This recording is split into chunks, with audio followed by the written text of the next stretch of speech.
साहब खड़े हैं, बैकग्राउंड म्यूजिक लगा हुआ है, सामने एक दो खातून हैं, वो कोई इल्तिजा कर रही थी मालूम हो रहा था, और उनके नौकर साथ खड़े थे इन साहब के, और वो परफ्यूम कर रहे हैं यूं यूं यूं। लोगों ने मुझे मैसेजेस करने शुरू कर दिए, उन्होंने कहा भाई ये तो एमपी हैं। तो वो किसी ने जिक्र किया कि ये किडनी ट्रांसप्लांट के जो स्कैम था, उस केस था, उसमें ये साहब मुलजिम थे। ये साहब तो ये किडनी ट्रांसप्लांट करते थे। 2017 में ये लोग गिरफ्तार हो गए कि एक फार्म हाउस को रेंट करना, वहां पर ठहराना, वहां पर पूरा एक ऑपरेशन थिएटर बनाना। ये जो फीस चार्ज करते थे वो करोड़ों में थी। ये लोग बाहर आ गए, और ये बिजनेस कुछ इस तरह का है कि इसमें बड़ा पैसा है, और ये लोग रुके नहीं। ये लोग ये काम करते रहे, ये धंधा चलता रहा। ये पंजाब में ऑपरेट करते रहे, ये लाहौर में पूरा सेटअप था इनका। फिर ये सिंध भी चले गए, गिरफ्तार होते थे फिर छूट जाते थे, गिरफ्तार होते थे फिर छूट जाते थे। फिर ये लोग मूव कर जीबी चले गए, फिर जीबी से ये आज़ाद कश्मीर चले गए। सो मच सो कि वो साहब आपके माशाल्लाह मुआशरे में इतने इज्जतदार हो गए हैं कि वो अब 2025 में आपके इस मौजूदा दौर में, हम आज जिस साल में हैं, उसमें आपके एमपी हैं।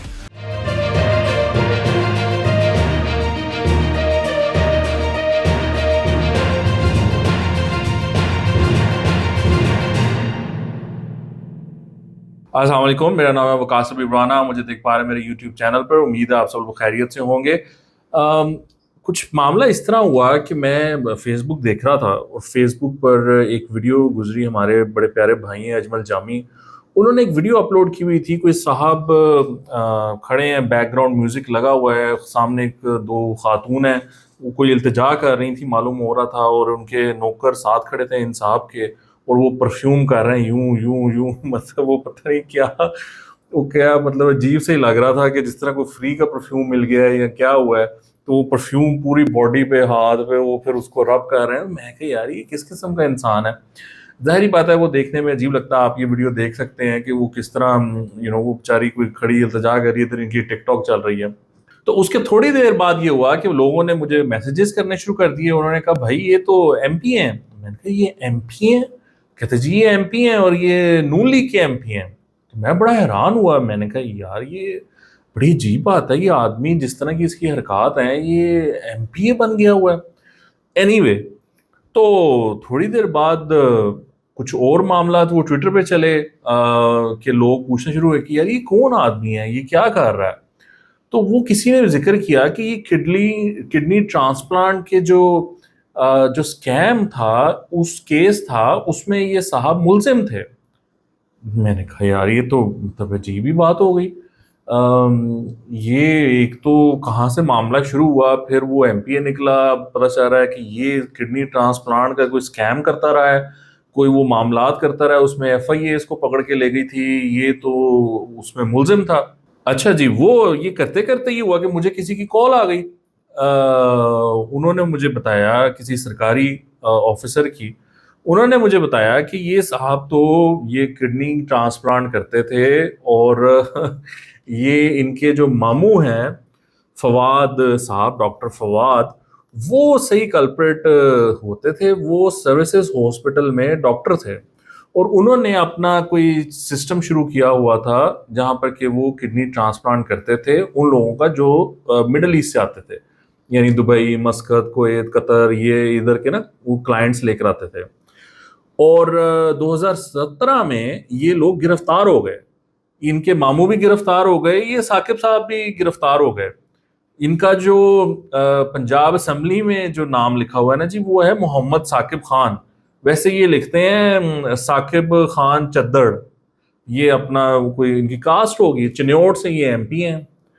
तो मैं बड़ा फैसिनेट हुआ। मैंने कहा यार ये किस किस्म की स्टोरी अनफोल्ड हो रही है कि ये एक साहब परफ्यूम लगाते हैं। ये वीडियो से काम शुरू हुआ, फिर पता चला कि जी ये एमपी हैं, फिर पता चला जी इन पे इल्जामात हैं, फिर पता चला जी नहीं ये तो गिरफ्तार हो चुके हैं, और मामू भी गिरफ्तार हो गए, और भी लोग गिरफ्तार हुए, कोई 8 10 12 लोग गिरफ्तार हुए। तो इनका तरीका वारदात, उसकी वीडियोस मौजूद हैं, ये आप वीडियोस भी देख सकते हैं कि जब इनकी गिरफ्तारी हो रही थी उस वक्त की वीडियो। फिर इनका तरीके वारदात ये पता चला कि ये लोग फार्म हाउस लेते थे रेंट पे। वहां से फिर बंदा आता था दुबई से या जहां से भी, जिसने भी, जो रिसीवर है जिसने वो किडनी लेनी है, वो आता था, वो उसको ठहराया जाता था उस फार्म हाउस में। फिर डोनर जो है उसको ढूंढा जाता था, या ये अरेंज करते थे। वो उनको पता नहीं कितने पैसे देते हैं। डॉन की एक रिपोर्ट तो कहती है कोई 70-80 हज़ार रुपए देते हैं। मैं तो I would like to believe शायद इससे ज्यादा ही देते होंगे। बहरहाल, वो फिर डोनर ढूंढा जाता है। डोनर और इनके जो रिसीवर होता है, यानी जो बाहर से साहब आए हैं, उनके टेस्ट होते हैं। वो काफी लंबे चौड़े टेस्ट होते हैं, वो कल्चर के कुछ टेस्ट होते हैं, ये है वो है। तो चूंकि इनके मामू साहब सर्विसेज हॉस्पिटल में थे, तो ये टेस्ट वहीं से होते थे, सर्विसेज हॉस्पिटल की लेबोरेटरी से। क्योंकि मुझे पता चला है, क्योंकि कुछ जराए ने, एफआईए के जराए ने ये बात बताई है कि ये जो इनका जो प्रोसेस है टेस्ट होने का, उसमें ये प्रॉब्लम होती है कि अगर वो एक बड़े स्पेसिफिक किस्म के टेस्ट होते हैं, तो अगर वो टेस्ट हो रहे हैं तो लेबोरेटरी वालों को भी शक हो जाता है कि ये कहाँ के, किस लिए ये टेस्ट हो रहे हैं, तो वहां से भी मुखबिरी होने का खदशा होता है। तो ये करते ये थे कि कुछ टेस्ट कहीं से करवाते थे, कुछ टेस्ट कहीं से करवाते थे, जब सर्विसेज से पॉसिबल नहीं था। तो ये वो जब वो मैच हो जाता था, मामला ओके हो जाता था, तो फिर ये वो ऑपरेशन करते थे उस फार्म हाउस में। इन्होंने वहां पर अपना सिस्टम लगाया हुआ था। अब आप सोचें कि एक फार्म हाउस को रेंट करना, वहां पर ठहराना, वहां पर पूरा एक ऑपरेशन थिएटर बनाना, वहां पर 8-10 लोगों का अमला रखना, ये सारा कुछ वहां पे करना, खर्चा है ना, खर्चा होता होगा ना इस चीज का।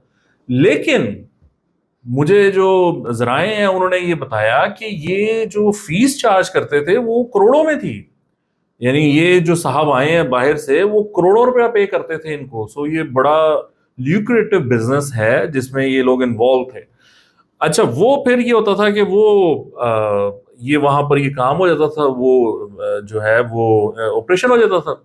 अच्छा, फिर वो वहां पर ये काम, और फिर मुझे ये पता चला कि ये जो साहब हैं, साकिब साहब, ये भी ये ट्रांसप्लांट वाला ऑपरेशन करने की सलाहियत रखते हैं। ये कोई 8 घंटे का ऑपरेशन होता है, it's not a small operation. वो देख देख के मामू के साथ ये भाई खुद भी ये काम करने की सलाहियत रखते हैं।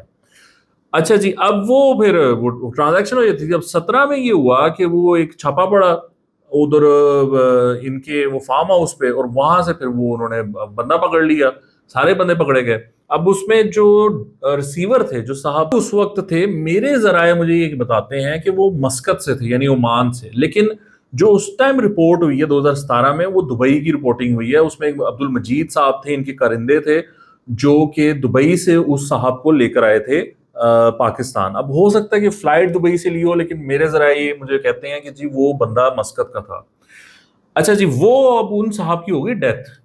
अब वो उसमें दो सिचुएशंस हैं, या तो वो ऑपरेशन के दौरान उनकी डेथ हुई है, या फिर उसके बाद कोई कॉम्प्लिकेशन हुई है इस मामले में। एनीवे, इन्होंने छापा मारा और वो उनको पकड़ लिया उस वक्त।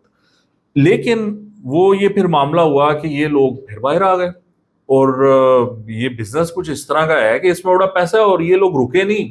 ये लोग ये काम करते रहे, ये धंधा चलता रहा।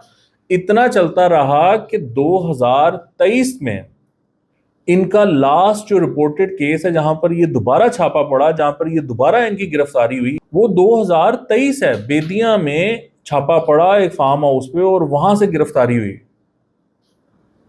आप समझें इस बात को कि फरवरी 24 में इलेक्शंस हुए हैं, 23 में ये छापा पड़ा है। अच्छा, जो तारीख इस वाक्य की जो रिपोर्टिंग हुई है, वो अगस्त 8 की है, 2023 की। अगस्त 8 2023 में ये छापा पड़ता है, और इसमें डॉक्टर तारिक और डॉक्टर अरशद ये भागने में कामयाब हो जाते हैं। और इनका जो रिंग लीडर है, जो कि साकिब है, उसको डॉक्टर साकिब लिखा हुआ है, उसका बताया जाता है कि जी वो दुबई में है। और ये दो पेशेंट्स थे जिनको उस टाइम फिर मुंतकिल किया गया सर्विसेज हॉस्पिटल क्रिटिकल कंडीशन में। और इन लोगों को जो मज़ेदार बात है कि ये इंफॉर्मेशन दी गई थी, एक अदारा है Punjab human organ transplant authority, उन्होंने कुछ नहीं किया। और ओसीयू, ऑर्गेनाइज क्राइम यूनिट होता है, उसने ये कार्रवाई करके और इन लोगों को पकड़ा था। और ये बेदिया रोड पर ये सारा मामला चल रहा था। ये पुलिस के मुताबिक doctor Saqib is already notorious for conducting illegal organ transplants. अच्छा, मेरे ज़राए ने मुझे ये भी बताया कि ये क्या करते थे कि ये पंजाब में ऑपरेट करते रहे, ये लाहौर में पूरा सेटअप था इनका।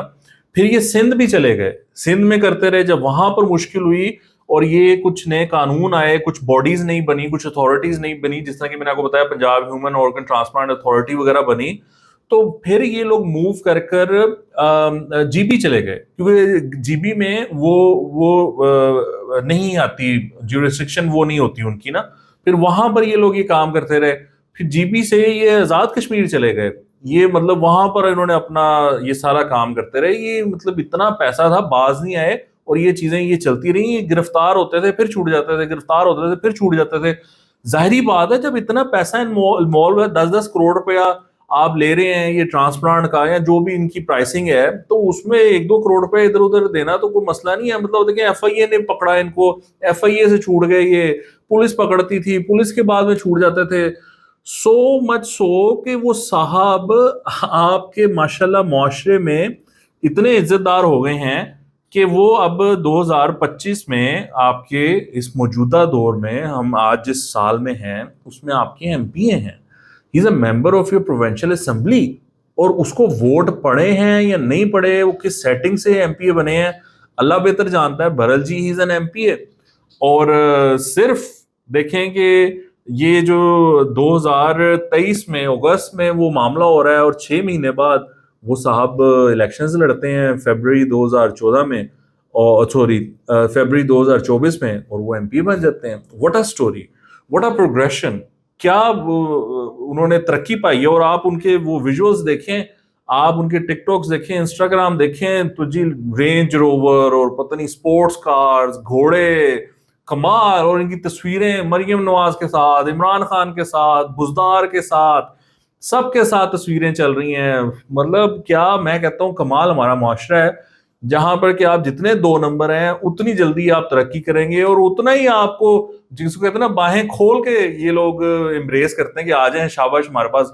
आई वंडर कि इन लीडर्स को, इमरान खान को या मरियम नवाज को, इस बात का मालूम है कि ये साहब क्या काम करते रहे हैं, इनका क्या पास्ट है। I don't know if they know that और नॉट, बट ये है कि अगर उनको ये बात पता चलती है, तो मेरे ख्याल से तो उनके खिलाफ, उनको पार्टी से तो निकाला जाना चाहिए, उनके खिलाफ कोई एक्शन होना चाहिए। ये किस किस्म की हमारी सियासत है, किस किस्म का हमारा सिस्टम है कि बजाय उस बंदे को पकड़ने के, उसको सजा देने के, उसको रिवॉर्ड किया जा रहा है, और वो माशाल्लाह देखें कहाँ से कहाँ पहुंचा हुआ है। वो मैं अपने नोट्स देख रहा था, तो उसमें वेस्टवुड सोसाइटी से ये पहली दफा गिरफ्तार हुए हैं 2016 में, 2016-17 के पीरियड में ये पहली दफा वहां से साकिब साहब गिरफ्तार हुए थे।